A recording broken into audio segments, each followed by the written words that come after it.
Գիտեք, շատ մեր դժբախտությունները նրանից է, որ մենք կամ այս աշխարհի կամ իրավիճակների կամ մեր ազդեցության տակ ենք ապրում։ Ասում ենք, վայ, էսի հարցը, որովհետև մեր տեսանկյունից, այո, մենք արտար ենք տեսնում, մենք ճիշտ ենք տեսնում, բայց կա մի ուրիշ հայացք, որ այդ ամեն ինչից վեր է։ Եվ այդ հայացքը, այդ աչքերը բացվում են, երբ որ նրա հոգու ազդեցության տակ են։ Ինչի չես հավատում, որ Տերը իրական է քո կյանքի մեջ։ Ինչի չես հավատում, որ նրա ձեռքը չի կարճացել քո կյանքի մեջ։ Ինչի չես հավատում, որ այսօր էլ նա կարող է հրաշքները կատարել։ Ինչի չես հավատում, եւ նա սկսում է ճշմարտությունը բացել եւ հաստատել, ոչ միայն բացել, հաստատել է ճշմարտության մեջ, որ Տերը իրական է մեր կյանքում։ Գիտեք, մի բան է, որ լսում ես մարդուց,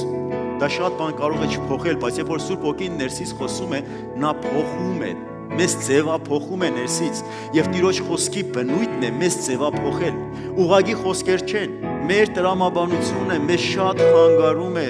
եւ մենք կարիք ունենք Աստծո հոգու հետ հաղորդակցությանը, կարիք ունենք նրա ազդեցության տակ գտնվելը։ Լավ չէ կանգ Տիրոջ ներկայության մեջ Աստծո հոգին բացի ասի ինքը ինչ ունի մեր համար։ Նրա կամքն է բարին, հաճելին եւ կատարյալը։